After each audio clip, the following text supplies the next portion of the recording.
Hi, Paul, and thank you for joining this conversation with La Otra, Mirada, La Tercera, and our audience. Thank you, Claudio.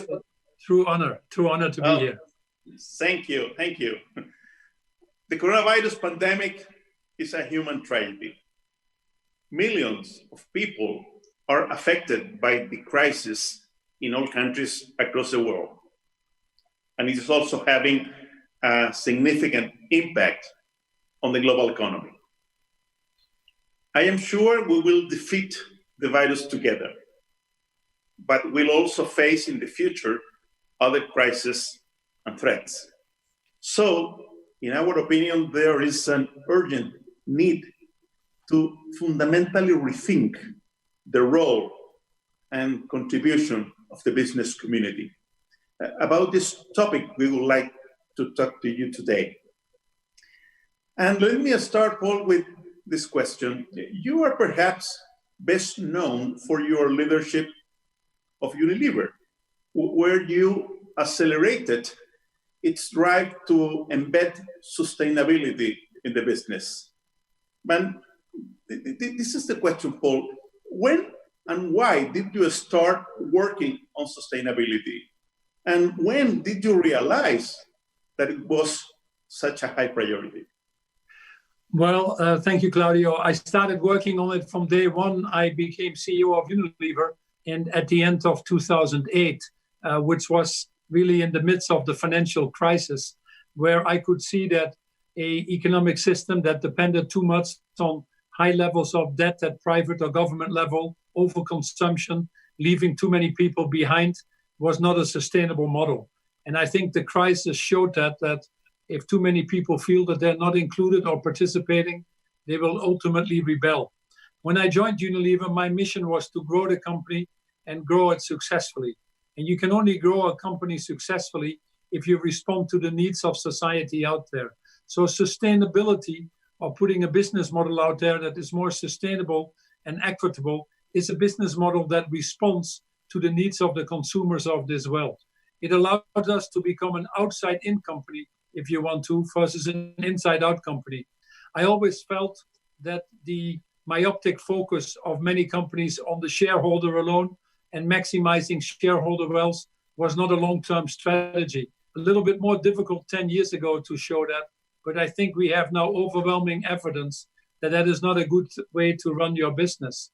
So a multi-stakeholder, longer-term model that has at its core a strong purpose to serve society is a model that I believe is long-term more successful and a tremendous business opportunity. And we've seen it in Unilever over the 10 years with a 300% shareholder return and a growth rate more or less at double the level of our competitors. And based on that, Unilever has over 400 brands. It's a significant company. How did you use the scale and size of Unilever to connect with consumers? And specifically, how do you define responsible business? So those are two questions. One of the things is when you are a big company like Unilever, 50 billion plus in turnover, 190 countries that we operate in, some people say, that might be bureaucratic or slow, that's a disadvantage. I've always thought about scale becoming an advantage and compensating for the things that would pull you in a different direction. We were reaching about 3 billion consumers every day in the 190 countries. And I always looked at that as an enormous opportunity to drive transformative change in the world.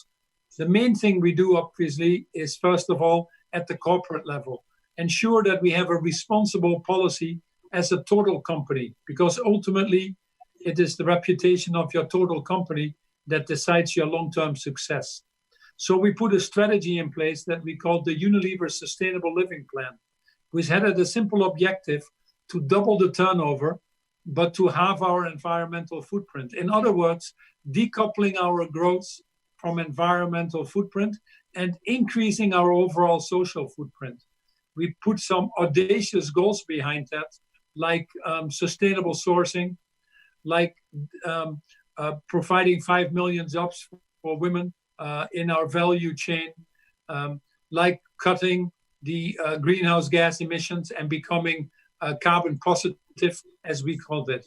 And we put 50 targets behind that because we believe that having these commitments and being open about it would establish the trust that we needed to create these enormous partnerships to attack these challenges. And then at the second level, next to our corporate commitments, we obviously work with our brands. As you rightfully say, Claudio, we have 400 brands. And these brands are our direct connections with consumers. And for us, it was very important that each of these brands fulfilled a strong purpose. And it made these brands very motivating to work for, but it also made them much more effective in trying to find solutions. A brand like Domestos was all of a sudden focused on building toilets when 1.5 billion people still have open defecation. Our bar soap brands were providing sanitation to help children reach the age of 5. You're familiar with our Dove brand, working women's self-esteem. And anytime we linked one of these brands with the Sustainable Development Goals and created this higher purpose, we saw it accelerating in turnover and growing faster, but we also saw it being more profitable. And that created a momentum that helped us build a successful company over the 10 years. You can't do everything, but with a little bit of, with good, smart people and making choices, you can really excel by bringing purpose to the heart of all your businesses. Great, fantastic. And let's move now, Paul, to talk something about COVID-19. The coronavirus has changed the world overnight. How would you score the response from the business community? And in the same sense, do you think the pandemic will leave a lasting impression on our economies, societies, organizations, and business culture? Well, I think the results of the reactions of business have been mixed. There are businesses that have used this situation for their own benefit and again looked just myopically after their shareholders. Fortunately, that's the minority, and these businesses are being called out and actually are under pressure. The majority of businesses have said, we have a job to do here. We have to save lives, we have to protect livelihoods, and then we have to be sure that we learn the lessons from this crisis and come out much better. And overwhelmingly, I would say, business has been incredibly responsible. We have seen new forms of partnership emerging to produce masks, to produce ventilators, to go together in the distribution and manage distribution systems, in some cases even sharing factories and planning the supply. So overall, I think business has scored well. And in many cases, in many countries, they've actually been earlier to protect their employees and to take action in their value chain than many of the governments. But the most important thing is not only what the businesses do now, but also that we come out obviously much stronger than when we went in. You asked for the definition of responsible business, and that is business that profitably attacks and responds to the issues of people and planet. And I think what the COVID crisis has taught us is that there is no healthy people on an unhealthy planet. It has shown us the relationships between nature and biodiversity, health and climate. 75% of the viruses and pandemics originate in animals, and by our destruction of nature and getting more closely in contact with the biodiversity and the animal world, we're actually also importing a lot of new viruses. And so people are aware of it. And we've seen business rally to the challenge. We've seen alliances being formed around energy companies wanting to move faster to green energy, major commitments from companies like Shell or Duke Energy, or leading companies like Enel in Italy and many others. And we've seen companies come together, especially around the food and land use, and say, hey, this is a big crisis, there are many people suffering, food security is even becoming a bigger issue, we need to work this together. So I think it has created a momentum that brought the environmental part higher on the agenda, but also increasingly the social part. And interestingly, the financial market is now interested as well. The financial market has seen that the risk of not treating your people very well or not having good relationships with your suppliers in your value chain can seriously put your business at risk. So I think it has tipped the balance towards more responsible business models coming out of it. There are pressures that some people are trying to find short-term solutions that probably go in the wrong direction. We see some of that across the world. But overall, I think it has created a momentum that builds on what had already started before the crisis to go to a more responsible, inclusive, and sustainable business model. And based on that, we are facing the worst economic crisis in years or decades. How do you see the near future? Are you optimistic, Paul? Well, you have to be optimistic, but I would say a certain level of hope. It is clear that we actually were already moving to a more sustainable world. The climate movement, I think, was building up, but also we were increasingly having debates on how to make a more inclusive economy with this growing income disparity that we had seen, and many people voicing their discontent either at the ballot boxes or in the streets in many countries in the world. The reality was, before the COVID crisis, we simply weren't moving fast enough, and we weren't moving at the scale that is needed. I think we have a unique opportunity now coming out of the COVID crisis to address that. We have spent $10 trillion right now in the global economy just to basically stabilize it. In the US, in China, and in Europe being the bigger spenders. What we now need to do is to ensure that the money that we spend to restart these economies again is spent responsibly. And what does it mean responsibly? There is no doubt that we have created a higher level of unemployment. In the US, 33 million people, 14.5% of the official workforce is unemployed. But you also know in many countries like Chile, like the US, there is an unofficial workforce that is not even in the statistics, that is often more affected by it. So companies have discovered that we can work differently now as a result of the crisis. And I haven't met any CEO yet over the last few weeks that tells me that he can be more efficient as they come out of the crisis. So the biggest issue is going to be employment. The biggest issue is going to ensure, especially amongst the young people, that we create not only jobs, but provide also a social safety network. If we do this, then I think we will be in a reasonably good shape. If we don't do this, we risk that we get more polarization, populist governments, nationalism, and we risk actually moving into the wrong direction. And that's the big lesson of 2006, 2007, when we didn't spend enough attention around that. Now we have an opportunity. It happens to be that technology has developed. We have more data. We know that green jobs are actually economically more viable. We've seen the cost of wind and solar come down. In 3/4 of the world, it's already cheaper than fossil fuel. And we also have discovered that the green jobs are actually better jobs. They're actually better paying jobs. It creates more jobs. And it is a healthier world. 90% of the people in Europe have said, we don't want to go back to where we came from.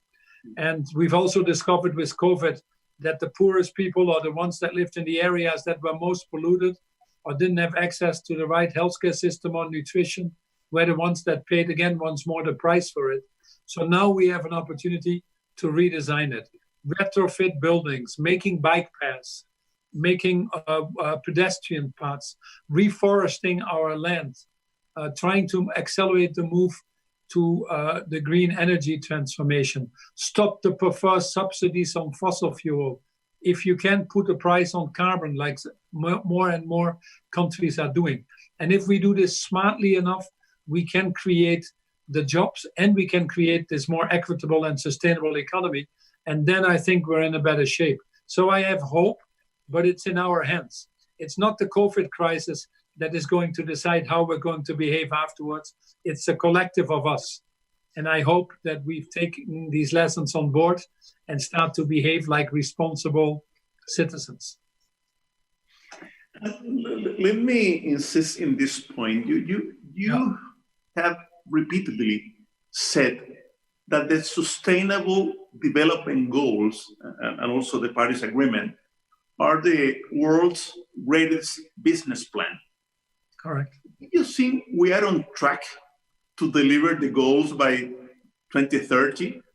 And will governments and businesses invest enough this decade, considering the COVID, to manage the situation and to take this economic toll that we are facing due to the pandemic? How do you see we are progressing as a world? Well, the reality indeed is when in September 2015, 193 countries came to the UN, including Chile, obviously, and signed the Sustainable Development Goals. And then a few months later in Paris, the Paris Agreement, we were all very optimistic. And we had good reasons to be optimistic because the previous 15 years, we actually had the Millennial Development Goals, which had as objective to halve the number of people in poverty. And we actually achieved that 3 years earlier. Unfortunately, the Sustainable Development Goals came in the middle of the recuperating from the financial crisis. And at the financial crisis, we put in a lot of money, but not against the real economy. We rescued the banking system, but we did not take care of the acceleration of the conversion of the economy that was needed. And as a result, we were on a trajectory that was pretty far behind on the Sustainable Development Goals. In fact, on the trajectory before COVID, it would be till 2071 that we would achieve the Sustainable Development Goals. As I mentioned before, climate change alone is still today on a 3 degree plus trajectory. So to answer your question, Claudio, we were terribly off track. But I think that the COVID crisis has increased the level of awareness, an awareness to science and the need to respect science, which many countries were violating behind climate change, a need to have global cooperation, which we frankly have not shown between the governments on many of the issues that were needed to be tackled with COVID, and also a stronger link between the nature and nature-based solutions and the importance of nature to our economy. These are important things.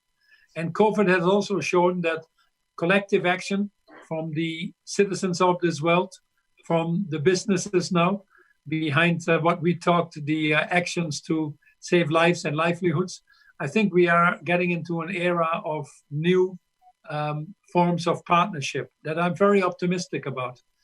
However, it does require ultimately the governments to be responsible, to put the right laws and frameworks in place. And governments have lately been very short-term and very nationalistically oriented.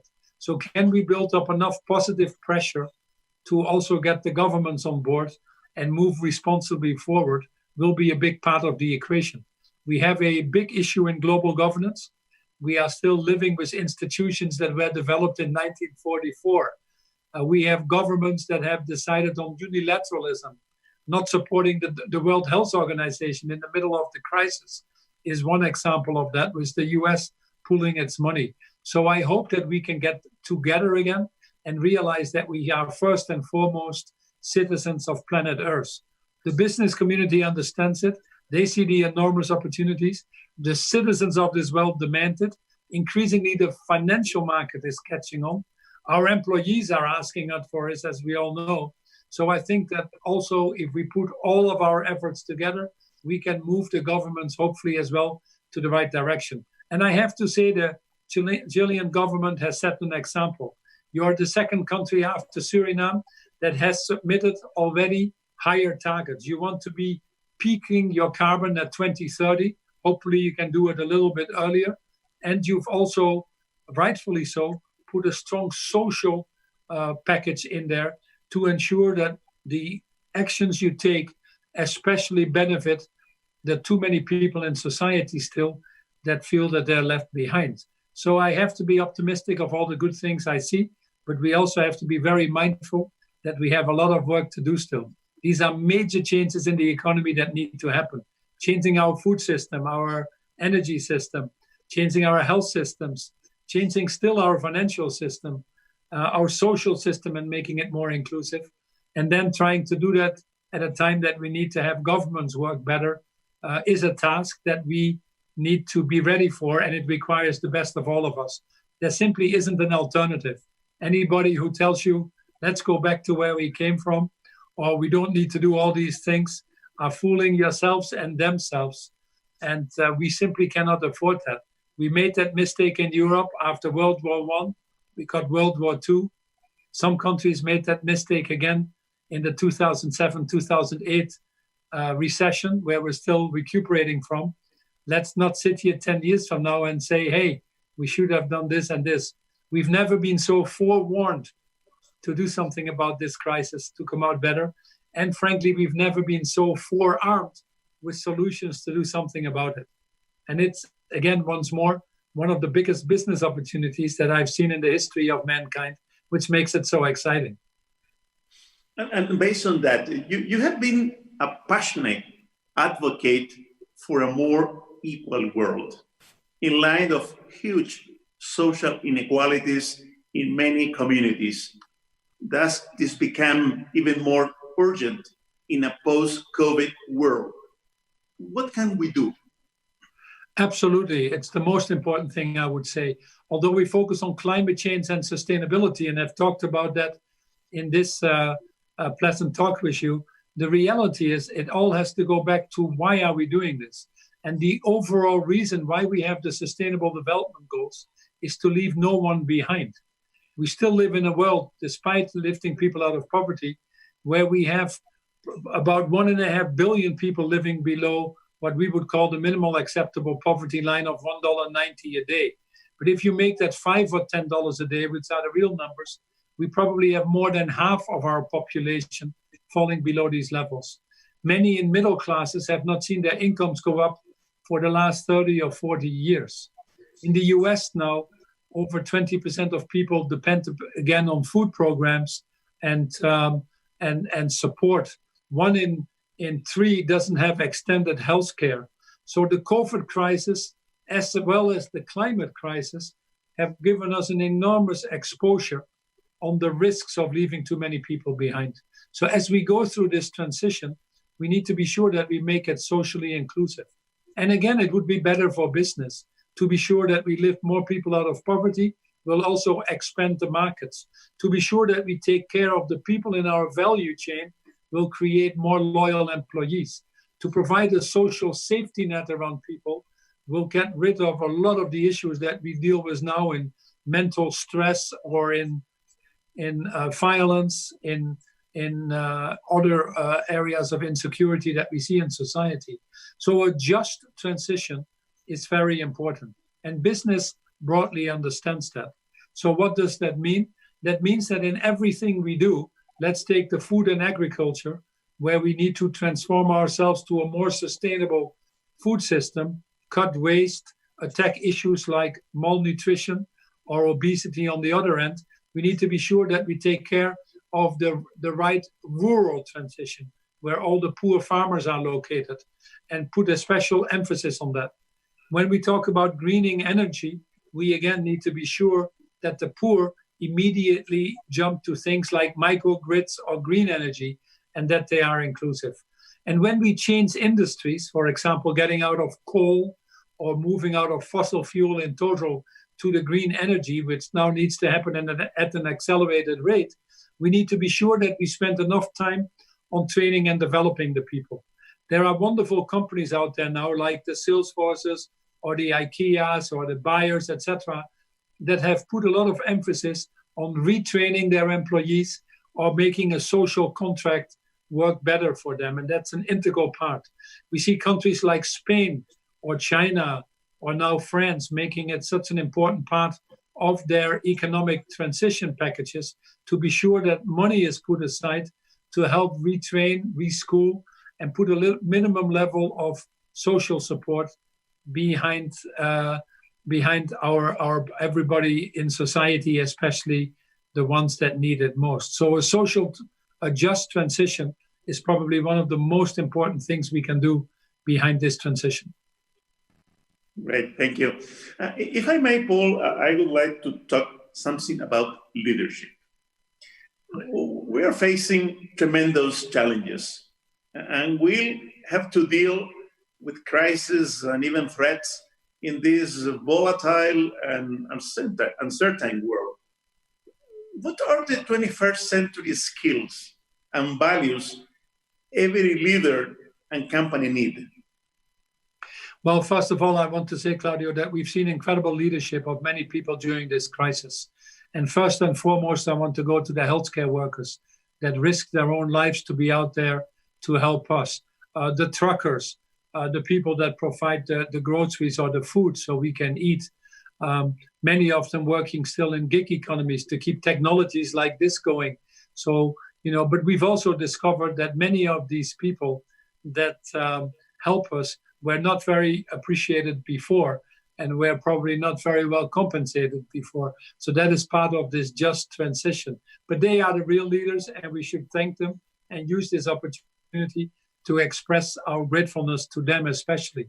But having said that, there are also many leaders that we have seen in businesses and other parts of society that have stepped up during the COVID crisis. And what makes them special is that they have shown a high level of humanity. This is above all a human crisis.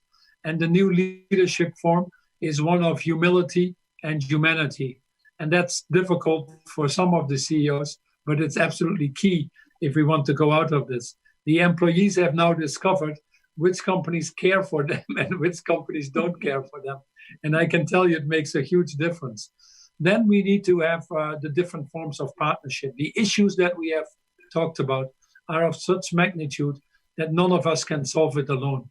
And we need to become all very skilled to work with civil society, with others in our industries, but also with government. There's no question that government is going to take a bigger role in the economy with the money that they've put in and some of the conditions that hopefully are attached to that money that is put in. So we need leaders that can work in these partnerships. We need leaders that are more purpose-driven.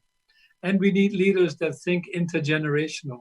And these are very important qualities. Interestingly, you find many of these qualities in female leaders more naturally than in male leaders. And it is no surprise to me that the countries that have done well during this COVID crisis, and Chile I have to compliment as well, but take the Nordic countries like Iceland, like Norway, like Denmark, like Finland, like Taiwan, and some others, they happen to all have female leaders. New Zealand, tremendous job.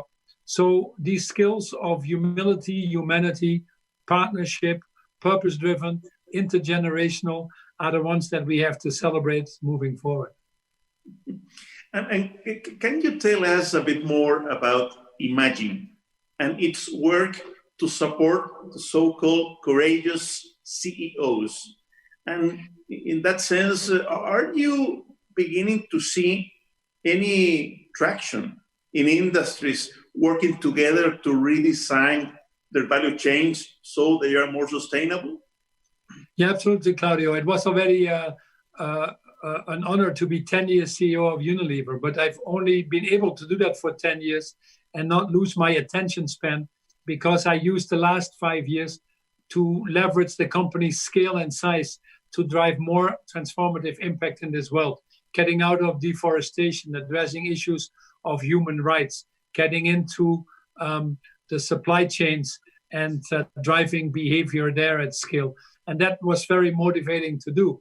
But if you work as a CEO in your own company, you discover that even if with the best will of this world, you can only do so much. And it needs more to work in partnership, to work with governments. And sometimes you might not know how to do it, don't have the times or the skill sets. So we created Imagine as a foundation and for benefit corporation after my retirement to look at systems change that we desperately need. And our theory of change is very simple, that if we get a big enough group of CEOs together across the value chain by industry, we can actually create tipping points.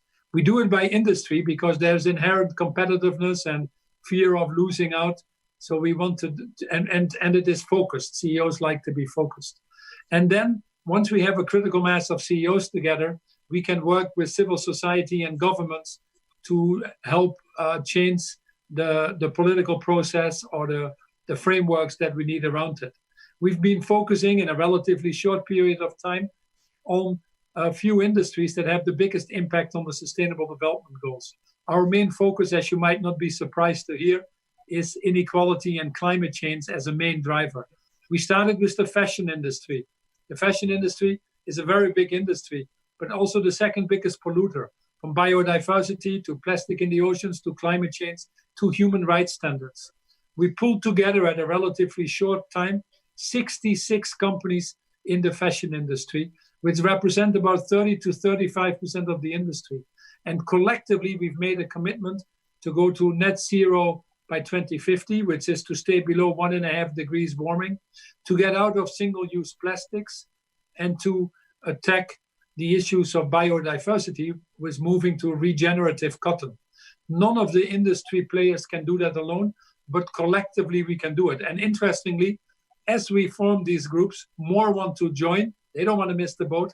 They see the enormous opportunities, and governments want to work also to put these strategic structural changes in place. We've now put together actually 28 incredible CEOs in the food and land use, and they have decided to say, yes, we need long-term solutions, but we have an issue right now. And the issue is especially Africa with food security. We cannot go through another major crisis after this pandemic. And they've decided to come together and say, we're going to change the food supply structure short-term in Africa, but then long-term move to a more sustainable food system, a more equitable food system on a global level. So you see this enormous potential of bringing CEOs together. It makes them more courageous. It makes them able to do more things together than they can do alone and start these systems changes that we need in society. It's hard work, but I can tell you, Claudio, it's fun, especially after having been CEO so long. This is really something where I felt that I could make an even bigger impact with obviously the co-founders and the coalition that we have formed around it. Great conversation, Paul. What is your final message to the Chilean audience? Well, vamos a hacer en español, porque yo tengo mucha ganas de este continente y sobre todo el país de Chile. Chile ha hecho un trabajo formidable con el COP25. No ha sido fácil, es un mundo que no es fácil, pero toda la gente de Chile han trabajado juntos con el mundo entero. El mensaje va a ser juntos. No podemos resolver todos los retos que nosotros han hablado en esta charla formidable si no trabajamos juntos.